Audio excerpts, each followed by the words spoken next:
the sale of Joseph, and the disbelief of the apostles. The parallel of abandonment and disbelief.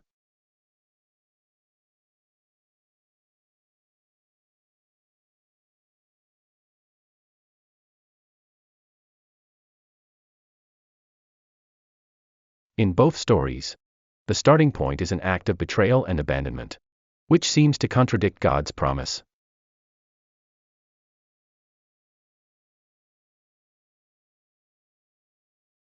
Joseph's brothers, driven by envy and jealousy, conspire against him and sell him into slavery to Ishmaelite traders. Genesis 37:26-28. Not only do they abandon him to his own devices, but they also lie to their father, Jacob, by presenting a blood-stained robe to fake Joseph's death. Genesis 37:31-33.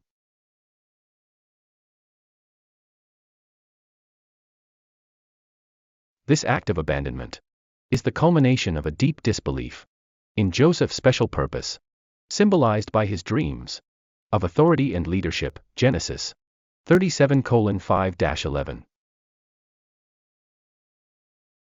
Likewise, at the crucial moment of Jesus' crucifixion, his disciples and apostles, who had accompanied him for years, abandoned him.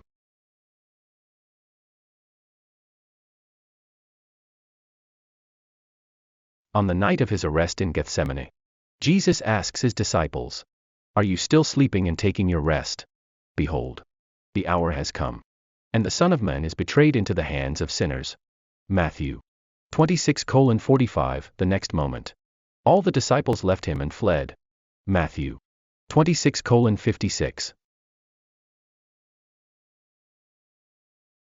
In both narratives, the pain of abandonment is real, and the situation seems irreversible.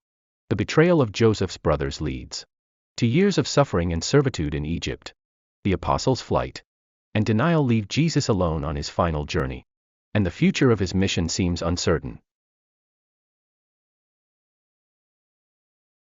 Salvation and forgiveness. God's will. Converging stories.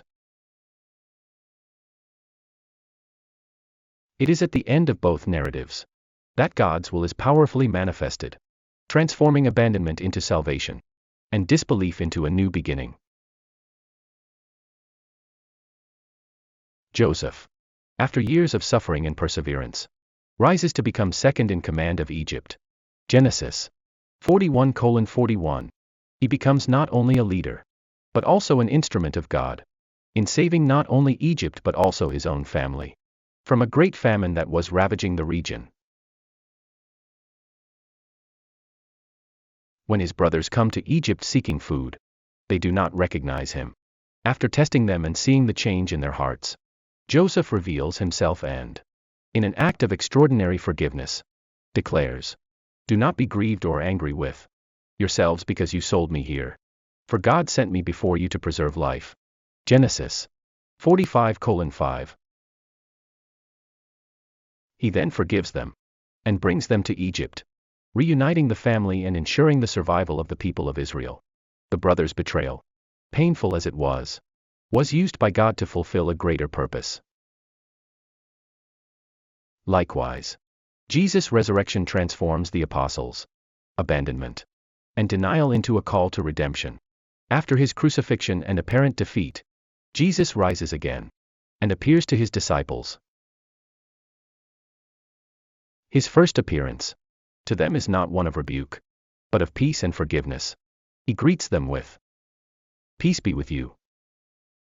John 20:19-21, and shows them the prints of his hands and side, symbolizing that his death and resurrection were real.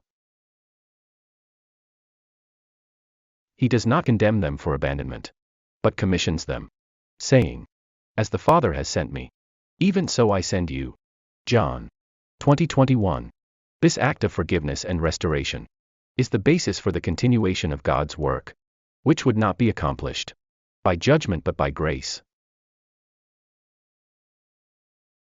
Christ's resurrection, therefore, is the new lease on life that the apostles needed. Their unbelief is transformed into unshakable faith that will propel them to carry the gospel message to all nations. Matthew 28:19. Abandonment, which seemed to be the end, becomes the starting point for the church's mission, with Christ's forgiveness being the link that unites them and enables them to continue God's work.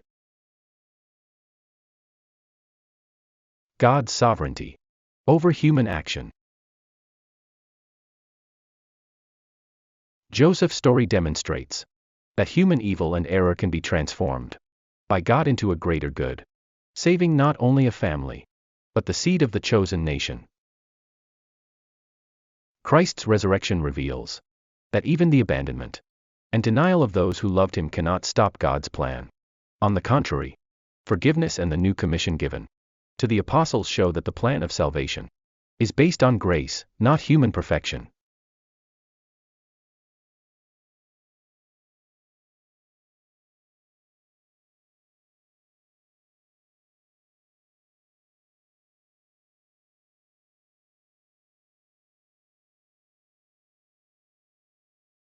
In both stories, Joseph of Egypt and Christ Jesus, God's will converges toward salvation, reconciliation, and the continuation of his purpose, transforming acts of betrayal into instruments of redemption.